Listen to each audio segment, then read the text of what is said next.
नमस्ते बच्चों, मैं संगीता पांचाल। हम चर्चा कर रहे थे भारत के भौतिक विभागों के बारे में, जो कि हमने 5 तरह के भौतिक विभाग पढ़े, जैसे कि the great northern mountains, the great plains, the peninsular plateaus, the coastal plains and the islands. जिसमें हम पहला स्टडी कर रहे थे द ग्रेट नदर्न माउंटेन्स, जिसकी हमने जो 4 प्रमुख पर्वत श्रृंखला समानांतर पर्वत श्रेणियां हैं, जैसे ट्रांस हिमालय, वृहद हिमालय, लघु व मध्य हिमालय, बाह्य हिमालय आदि के बारे में विस्तृत चर्चा कर चुके हैं। आज हम चर्चा करेंगे हिमालय के प्रादेशिक विभाजन के बारे में, अर्थात हिमालय को कितने प्रादेशिक भागों में बांटा गया है, इसके बारे में हम विस्तृत चर्चा करेंगे। जैसा कि एक भूगर्भ शास्त्री हुए हैं सिडनी बुर्राड, उन्होंने हिमालय का वर्गीकरण नदी घाटियों के आधार पर किया है। इन्होंने हिमालय की पश्चिमी सीमा सिंधु नदी तथा पूर्वी सीमा जो है वह ब्रह्मपुत्र नदी द्वारा निर्धारित की है। अर्थात जो सिडनी बुर्राड भूगर्भ शास्त्री हुए हैं, उन्होंने नदी घाटियों के आधार पर जो भारत जो हिमालय है उसका वर्गीकरण किया है नदी घाटियों के आधार पर, जिसमें जो पश्चिमी सीमा है वह सिंधु नदी द्वारा तथा पूर्वी सीमा ब्रह्मपुत्र नदी द्वारा निर्धारित की है। सिडनी बुर्राड ने हिमालय के 4 प्रदेश बताए हैं, जैसे कि सबसे पहला जो बताया है वह है पंजाब हिमालय, जो कि सिंधु व सतलज नदियों के मध्य में है जिसकी स्थिति, और जो दूरी है इसकी वह है लंबाई जो है वह 560 किलोमीटर लंबा है। इसी तरह से जो दूसरा प्रमुख जो प्रदेश बताया उन्होंने हिमालय का, वह है कुमायूं हिमालय, जो कि सतलज व काली नदी के मध्य में स्थित है और इसकी जो लंबाई है वह है 320 किलोमीटर। तीसरा जो है वह है नेपाल हिमालय। यहाँ हम देख सकते हैं किस तरह से तीसरा जो है वह है नेपाल हिमालय, जो कि काली व तीस्ता नदियों के बीच में है और जिसकी लंबाई है, सबसे लंबा है यह नेपाल हिमालय, जो कि 800 किलोमीटर की लंबाई में फैला हुआ है। और चौथा है असम हिमालय, जो कि तीस्ता व दिहांग नदी घाटियों में के बीच में स्थित है और इसकी लंबाई है 720 किलोमीटर। अब सबसे पहले हम स्टडी करेंगे पंजाब हिमालय, जिसे कि कश्मीर हिमालय के नाम से भी जाना जाता है। इसका जो विस्तार है वह सिंधु नदी से लेकर के सतलज नदी तक फैला हुआ है, जो कि 560 किलोमीटर की लंबाई में है। यह हिमालय है वह कश्मीर व हिमाचल राज्यों में फैला हुआ है।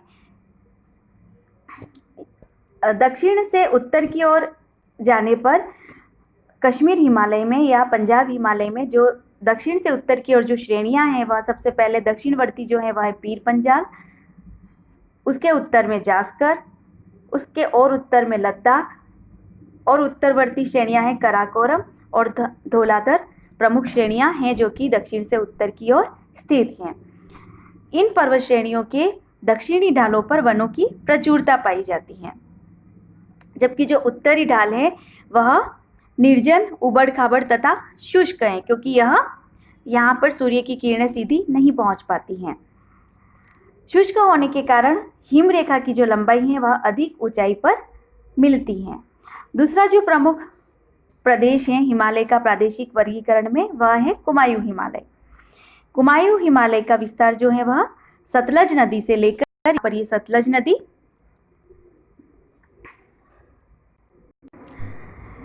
यहाँ पर सतलज नदी, ये सतलज नदी से लेकर के काली नदी तक फैला हुआ है। यहाँ पर काली नदी जिसकी लंबाई है 320 किलोमीटर और ये अधिकतर जो है वह उत्तराखंड राज्य में फैला हुआ है। इसका पश्चिमी भाग गढ़वाल व पूर्वी भाग कुमायूं हिमालय कहलाता है। यह पंजाब की अपेक्षा अधिक ऊंचा है, अर्थात यहाँ की जो चोटियाँ हैं उसकी ऊंचाई पंजाब हिमालय की अपेक्षा अधिक है। यहाँ की जो प्रमुख चोटियाँ हैं वह हैं बद्रीनाथ, केदारनाथ, त्रिशूल, माना, गंगोत्री, नंदा देवी, कामेत आदि। गंगा और यमुना नदियों के उद्गम स्थल यहीं पर स्थित है। नंदा देवी कुमायूं हिमालय का सर्वोच्च शिखर है। दून घाटियाँ शिवालिक व मध्य हिमालय के बीच में स्थित है, जैसे कि हमने पहले ही स्टडी कर चुके हैं कि घाटियाँ पाई जाती हैं, जिसे कि पूर्व में दून और पश्चिम में द्वार कहते हैं। नैनीताल के निकट नैनीताल झील, भूमिताल झील तथा सातताल झील स्थित हैं। अर्थात यह जो प्रादेशिक भाग है वह झीलों के लिए भी प्रसिद्ध है। यहाँ पर जो प्रसिद्ध झीलें हैं, विश्व प्रसिद्ध, जो कि प्रमुख भारत की पर्यटक स्थलों में आती हैं, जैसे नैनीताल, भूमिताल, सातताल, भीमताल आदि प्रमुख झीलें हैं। जो प्रमुख दर्रे हैं यहाँ के वो हैं माना और नीति। इन दर्रों के द्वारा यह भाग यहाँ से तिब्बत जाया जाता है। गंगोत्री जो क्षेत्र है उसी में गंगोत्री हिमनद से पवित्र गंगा के प्रमुख स्रोत के रूप में भागीरथी नदी का उद्भव होता है। तीसरा जो हिमालय है वह है नेपाल हिमालय। नेपाल हिमालय जो है वह काली नदी से लेकर के तीस्ता नदी तक 800 किलोमीटर की लंबाई में विस्तृत है, फैला हुआ है। यह हिमालय कुमायूं हिमालय की अपेक्षा अधिक ऊंचा है तथा हिमालय की सबसे ऊंची चोटियां इसी भाग में पाई जाती है, जैसे कि कंचनजंगा, मकालू, माउंट एवरेस्ट जो कि सबसे ऊंची पर्वत चोटी है विश्व की, जिसकी ऊंचाई है 8,848 मीटर, यहीं पर स्थित है। इसे चोमोलुंगमा भी कहते हैं। इसका विस्तार नेपाल देश में है। काठमांडू घाटी जो है वो यहाँ की प्रमुख घाटी है। चौथा जो प्रदेश है, प्रादेशिक विभाग, वह है असम हिमालय। असम हिमालय का जो विस्तार है वह तीस्ता नदी से लेकर के ब्रह्मपुत्र, यहाँ पर ब्रह्मपुत्र नदी है और यहाँ पर तीस्ता नदी से लेकर के ब्रह्मपुत्र की नदी के बीच में यह 720 किलोमीटर की लंबाई में फैला हुआ है। इसका जो क्षेत्रफल है वह है 67,500 वर्ग किलोमीटर। इसमें अरुणाचल प्रदेश जो कि भारत में है और भूटान का जो भाग है उसको सम्मिलित किया जाता है। अर्थात असम हिमालय में असम के साथ साथ अरुणाचल प्रदेश और भूटान के भाग सम्मिलित हैं। नामचा बरवा जो है वो यहाँ की प्रमुख पर्वत श्रेणी है। इसके उपरांत जो पर्वत श्रेणियाँ हैं उसकी दिशा मुड़ करके म्यांमार भारत सीमा के सहारे उत्तर से दक्षिण हो जाती है। यहाँ हम देख सकते हैं किस तरह से ये जो है हिमालय पर्वत, वह यहाँ नामचा बरवा की जो पर्वत श्रेणी है उसके पश्चात उत्तर से दक्षिण की ओर म्यांमार की तरफ चली जाती है। असम हिमालय जो है उसको पूर्वी हिमालय भी कहा जाता है, जो अचानक से मैदान से ऊपर उठा हुआ दिखलाई पड़ता है। इस क्षेत्र में जो निवास करने वाली प्रमुख जनजातियां हैं उसके आधार पर असम हिमालय को कई भौगोलिक लघुखंडों में बांटा गया है। प्रमुख जो नदियां हैं श्री और दीकराय, इन नदियों के मध्य में अका पहाड़ियाँ, बहरेली और रागानंद के बीच डफला पहाड़ियाँ स्थित हैं। सुबनश्री जो नदी है उस सुबनश्री मंडल के उत्तरी भाग में मिरी पहाड़ियाँ, सियोम एवं दिबांग के मध्य अबोर पहाड़ियाँ तथा दिबांग और दिहांग के बीच में मिश्मी पहाड़ियाँ उल्लेखनीय है। इनकी क्रमशः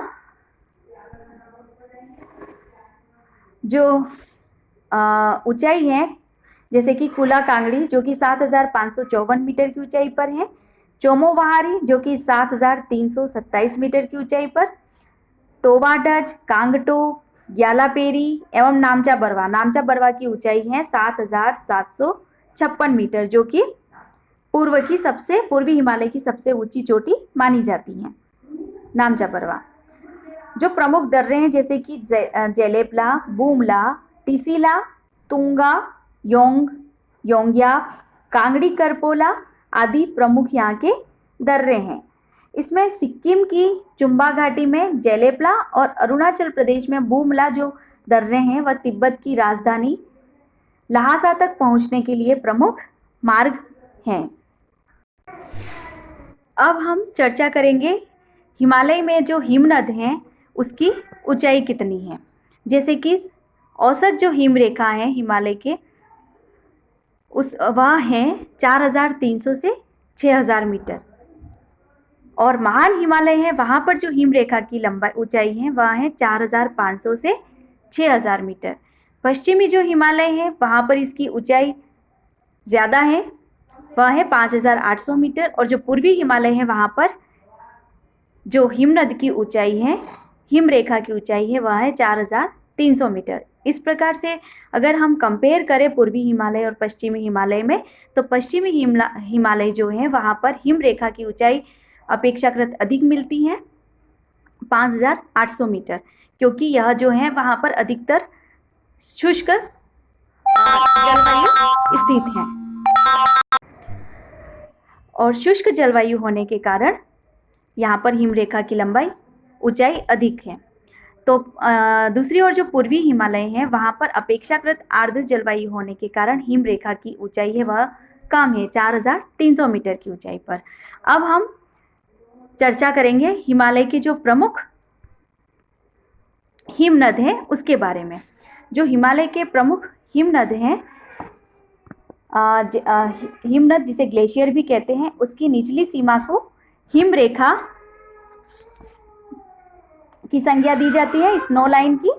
इस रेखा की ऊंचाई भौगोलिक स्थितियों जैसे कि यथा अक्षांश है, अक्षांश की स्थिति है या अक्षांशों से दूरी है, वर्षण की मात्रा है, वर्षा की मात्रा किस तरह से है, स्थलाकृति किस तरह है, आदि विशेषताओं पर निर्भर करती हैं। अर्थात जो हिम रेखा की ऊंचाई है वह विभिन्न तरह की भौगोलिक स्थितियां जैसे कि अक्षांशों की स्थिति है, वर्षण की मात्रा कितनी है या स्थलाकृति जो विशेषता है आदि के ऊपर निर्भर करती हैं। यही कारण है कि हिमालय के जो विभिन्न भाग है वहाँ पर हिमालय की ऊंचाई अलग अलग मिलती है। हिमालय के जैसे उत्तरी भाग में औसत हिम रेखा की ऊंचाई 4,500 से 6,000 मीटर पाई जाती है। हम जानते हैं कि हिमालय के जो प्रमुख हिमनद हैं महान हिमालय और ट्रांस हिमालय के पर्वतों में पाए जाते हैं। अर्थात जो प्रमुख हिम नदियाँ हैं हिमालय पर्वत की, उसकी जो स्थिति है वह महान हिमालय और ट्रांस हिमालय इन पर्वतों में पाई जाती है। पश्चिमी हिमालय में वर्षा की मात्रा कम होने के कारण, वर्षा की न्यूनता होने के कारण हिम रेखा अपेक्षाकृत अधिक ऊंचाई पर स्थित है। बृहद हिमालय में विश्व के कुछ विशालतम हिमनद स्थित हैं। जियोलॉजिकल सर्वे ऑफ इंडिया तथा वर्ल्ड ग्लेशियर इन्वेंटर जो हैं उसके अनुसार हिमालय के जो अधिकांश हिमनद हैं वह 3 से 5 किलोमीटर लंबे हैं, लेकिन कुछ हिमनद इससे भी विशाल हैं। जैसे कि सबसे जो लंबा हिमनद है वह है सियाचिन, जो कि काराकोरम में स्थित है, और इसकी जो ऊंचाई लंबाई है वह है 76.6 किलोमीटर। इसी तरह से जो दूसरा जो प्रमुख हिमनद है वह है बाल्टोरो। बाल्टोरो भी काराकोरम श्रेणी में स्थित है और इसकी लंबाई है 58 किलोमीटर। तीसरा जो हिस्पारो करके है हिमनद, उसकी ऊंचाई जो है लंबाई जो है वह बाल्टोरो से भी अधिक पाई जाती है, 61 किलोमीटर, और बियाफो जो कि 60 किलोमीटर है। इस तरह से देखें तो सियाचिन, हिस्पर, बियाफो, बाल्टोरो क्रमशः ये लंबाई में बड़े ग्लेशियर हैं जो कि काराकोरम में स्थित है। चोमोलुंगमा जो कि एवरेस्ट के नाम से भी जाना जाता है, एवरेस्ट का एक नाम चोमोलुंगमा भी है, और चोमोलुंगमा के नाम से ही हिमनद भी है जो कि काराकोरम श्रेणी में ही स्थित है। इसी तरह से जो अन्य ग्लेशियर्स हैं वह हैं खारदोजीन, काराकोरम श्रेणी में स्थित है, रेमो जो कि कश्मीर में है, पुनमा भी कश्मीर में स्थित है, रुंडुन करके है, यह इंपॉर्टेंट है, यूपीपीएससी में पूछा गया है इसे। रुंडुन जो हिमनद है वह काराकोरम श्रेणी में ही है। इसके पश्चात जहाँ से गंगा नदी निकलती है वह है गंगोत्री जो कि उत्तराखंड या कुमायूं हिमालय में है। जेमू हिमनद सिक्किम में और नेपाल के बीच में है। केदारनाथ हिमनद जो कि पर्वत चोटी का भी नाम है, इसी के नाम से केदारनाथ ग्लेशियर भी है जो कि उत्तराखंड राज्य में है। सासाइनी हिमनद है वह काराकोरम में ही स्थित है। इसके अलावा मिलाम जो कि उत्तराखंड में, रूपल, कंचनजंगा आदि प्रमुख हिमनद हैं। यह विदित है कि जो काराकोरम है उसके जो हिमनद है वो प्लिस्टोसिन हिम युग जो हुआ था उस युग के अवशेष माने जाते हैं। इनके दैनिक खिसकाव की गति औसतन जो पार्श्व हैं उससे 8 से 13 सेंटीमीटर और मध्य भाग में 20 से 30 सेंटीमीटर पाई जाती हैं। चौड़ीबाड़ी करके एक ग्लेशियर है जो कि केदारनाथ मंदिर जो है रुद्रप्रयाग उसके उत्तर में स्थित है। चौड़ीबाड़ी ग्लेशियर भी यूपीपीएससी में पूछा गया एक प्रमुख ग्लेशियर है। कॉम्पिटिटिव एग्जाम की दृष्टि से महत्वपूर्ण है यह। इस ग्लेशियर के मध्य भाग को पिघलने से एक सरोवर का निर्माण हो गया है। इस सरोवर को संज्ञा दी गई है गांधी सरोवर। अर्थात जो चौड़ीबाड़ी ग्लेशियर है जो कि केदारनाथ मंदिर में स्थित है, इस ग्लेशियर का जो बीच का भाग पिघलने से एक तालाब का निर्माण हुआ है, सरोवर का निर्माण हुआ है। इस सरोवर को नाम दिया गया है गांधी सरोवर। जो हिमालय के हिमनद हैं उसके पिघलने की गति विश्व में सर्वाधिक है। अर्थात जो हिमालय के हिमनद है वह सर्वाधिक गति से पिघल रहे हैं क्योंकि यह भूमध्य रेखा के निकट है और साथ ही जलवायु परिवर्तन या ग्लोबल वार्मिंग भी इसका प्रमुख कारण है। पंजाब तथा जो ट्रांस हिमालय है वहाँ हिमालय के अधिकांश हिमनद पाए जाते हैं। पीर पंजाल तथा धौलाधर श्रेणियों में बड़े ग्लेशियरों के अवशेष पाए जाते हैं। एक ग्लेशियर है सोनापानी ग्लेशियर, वह पीर पंजाल श्रेणी का सबसे बड़ा ग्लेशियर है जो कि लाहौल और स्पीति प्रदेश की चंद्रा घाटी में स्थित है। इसी तरह से कुमाऊं हिमालय में मिलाम हिमनद है जो कि शारदा नदी तथा गंगोत्री हिमनद जो है वह शारदा नदी का जो उद्गम है वह मिलाम हिमनद है और गंगा नदी का उद्गम जो है वह है गंगोत्री हिमनद। विश्व का जो सबसे बड़ा ग्लेशियर है वह पामीर क्षेत्र में स्थित है जिसे फेरचेंको ग्लेशियर कहते हैं, जबकि सियाचिन दूसरे नंबर का सबसे बड़ा ग्लेशियर है। भारत का जो सर्वाधिक ठंडा स्थल है वह लद्दाख श्रेणी में द्रास नामक स्थान पर स्थित है। इस तरह से देखा जाए तो जो हिमालय की जो प्रादेशिक स्थिति के अनुसार जो हिम रेखा की ऊंचाई है वह कश्मीर हिमालय में 6000 मीटर है, पंजाब हिमालय में 5185 मीटर, कुमायूं हिमालय में 5200 मीटर, नेपाल हिमालय में 4500 मीटर और असम हिमालय में 4420 मीटर है। इस तरह से पश्चिम से पूर्व की ओर जाते जाते हिम रेखा की ऊंचाई कम होती जाती है।